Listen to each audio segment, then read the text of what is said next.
రెడ్డి గారు ముఖ్యమంత్రిగా ఉన్నప్పుడు సిఎల్పి ఆఫీస్ దగ్గర అనేక సందర్భాల్లో మేము మాట్లాడుకున్నాం. అలాంటి సిన్సియర్గా పనిచేసేటటువంటి కొమ్మినేని శ్రీనివాస్ గారి మీద నారా చంద్రబాబు నాయుడు గారు కక్ష పూనారు. కక్ష అంటే సింపుల్, మనం చూసాం కదా, సత్యనపల్లిలో ఒక సిఐ గారు మా సామాజిక వర్గమై మమ్ముల్నే తిడతారా, అది పాయింట్ ఇక్కడ. మా సామాజిక వర్గమై మమ్ముల్నే దూషిస్తారా, మమ్ముల్నే విమర్శిస్తారా, ఏ కొమ్మినేని అని కక్ష పెట్టాడు పాపం చంద్రబాబు నాయుడు గారు. ఆ కక్ష ఇవాళ తీర్చుకునేటటువంటి పరిస్థితికి దిగజారిపోయాడని మనం చేస్తున్నాం. ఎస్, నేను చెప్తానండి, అడుగుతానండి. ఇప్పుడు లైవ్ షోలో అనేకం జరుగుతున్నాయి, మీరు చూశారుగా. లైవ్ షోలో కొట్టుకున్నారు, లైవ్ షోలో బూతులు మాట్లాడుకున్నారు. ఎవరు వాళ్ళు? ఆ ఛానల్కి సంబంధించిన వారు కాదు, ఆ ఛానల్ ఇన్విటేషన్ మీద వచ్చిన వారు. వారు ఇష్టం వచ్చినటువంటి వారు అభిప్రాయం చెప్పారు, చెబుతారు కూడా. చెప్తే ఆ ఛానల్ మీద అంటగట్టేస్తారా? ఇంతకుముందు అంటగట్టారా? నేను మనవి చేస్తున్నా, TV5, ABN వీళ్ళందరూ ఇవాళ మాట్లాడుతూ ఉన్నారు ఇష్టం వచ్చినట్టుగా. కొమ్మినేని శ్రీనివాస్ గురించి మాట్లాడుతూ ఉన్నాడు, తోటి జర్నలిస్టే. రే కొమ్మినేని, ఏంది ఇది? నాకు అర్థం కాలే.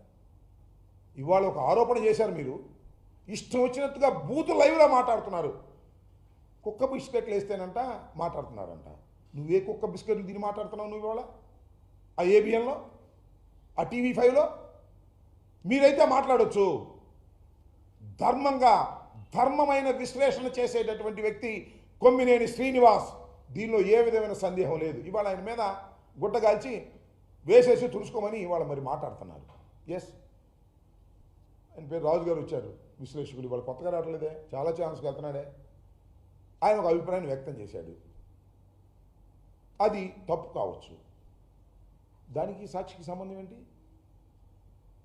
ఒక ఇన్విటేషన్ మీద వచ్చినటువంటి ఒక విశ్లేషకుడు కానివ్వండి, లేదా ఒక జర్నలిస్ట్ కానివ్వండి, తన అభిప్రాయాన్ని చెప్పినప్పుడు ఆ అభిప్రాయం తప్పైనప్పుడు ఆయన అభిప్రాయానికి బాధ్యుడై ఉండాలి తప్ప కొమ్మినేని శ్రీనివాస్ గారికి ఏం సంబంధం, సాక్షికి ఏం సంబంధం? ఆలోచించమని మనం చేస్తున్నాం. అంటే నీ కొమ్మినేని శ్రీనివాస్ గారి మీద కక్ష ఉంది కాబట్టి, సాక్షి మీద కక్ష ఉంది కాబట్టి దేశంలో ఉన్నటువంటి మీడియాలన్నీ మేనేజ్ చేయగలను, కానీ రాజశేఖర రెడ్డి గారు పెట్టినటువంటి సాక్షిని మాత్రం నేను మేనేజ్ చేయలేను కాబట్టి సాక్షి మీద బురద జల్లే కార్యక్రమం, సాక్షిలో పనిచేస్తున్న వారి మీద బురద జల్లే కార్యక్రమం. ఏమండి, నాకు తెలియక అడుగుతాను.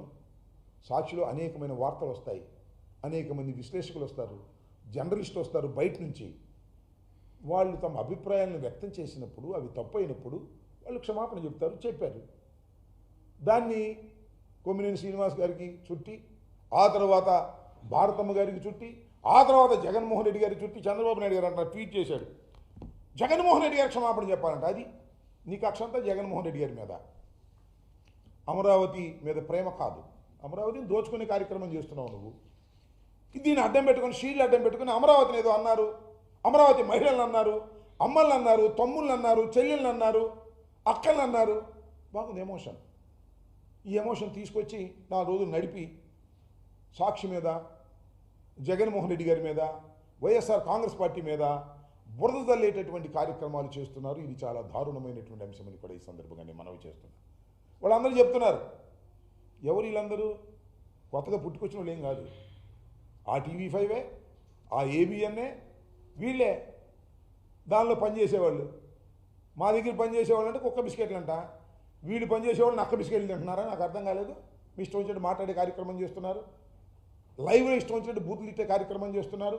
చాలా దుర్మార్గం అని మనం చేస్తాం. చాలా ఇంతకుముందు నేను మనవి చేస్తున్నాను. నేను కూడా ఇక చూడండి, భారతమ్మ గారి మీద ఏ విధంగా దుష్ప్రచారం చేసేటటువంటి కార్యక్రమాలు ఇంతకుముందు నడిపారు. దీనికి సమాధానం లేదు. దీని మీద నో యాక్షన్. జగన్ గారి మీద ఈ విధంగా నో యాక్షన్, మా మీద చేస్తే నో యాక్షన్. TV5 7 ఈయనెవరు? చాలా ఇంతకుముందు కూడా నేను చాలా సందర్భాల్లో చెప్పాను. ఈ రకంగా మా మీద క్షణం కూడా ఖాళీ లేకోకుండా దాడులు చేస్తారు మీడియా ద్వారా. నేను స్వయంగా వెళ్ళి కిరా కార్పి, సీమరాజు, వాళ్ళు ఏం మాట్లాడుతారో చూశారా మీరు?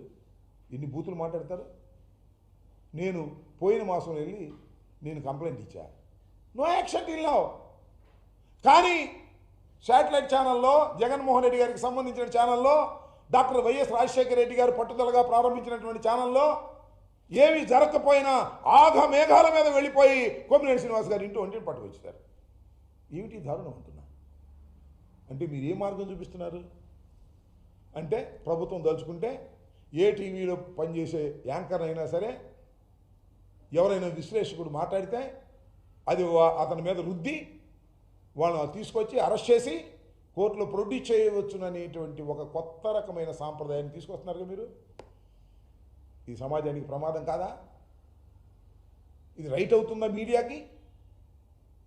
మీడియాకి కొంత స్వేచ్ఛ ఉంటుంది కదా అని చెప్పి ఇష్టం వచ్చినట్టు మాట్లాడటానికి అంగీకరించకపోవచ్చు. ఏం కేసులు పెట్టారని దానిలో SC ST case Kommineni Srinivas గారు బెయిల్ రాకోకుండా ఏం చేయాలి, కొన్నాళ్ళు అట్టి పెట్టాలి అని బెయిల్ రాకోకుండా ఉండేందుకు వీలైనటువంటి సెక్షన్స్ అన్నీ పెట్టి అరెస్ట్ చేసి తీసుకొచ్చి సాయంత్రం కోర్టులో ప్రొడ్యూస్ చేస్తారు. సాయంత్రం రేపు పొద్దున వాళ్ళ ఇష్టం. ఇదంతా ఒక ఆర్గనైజ్డ్గా ముందు మన లోకేష్ గారు ట్వీట్ చేస్తాడు, ఆ తర్వాత చంద్రబాబు నాయుడు గారు ట్వీట్ చేస్తారు, ఆ తర్వాత మన ఉప ముఖ్యమంత్రి గారు ట్వీట్ చేస్తారు. ఇది అన్యాయం, అక్రమం, దీన్ని సహించం అని ఒక రకమైన వాతావరణాన్ని, కృత్రిమ వాతావరణాన్ని క్రియేట్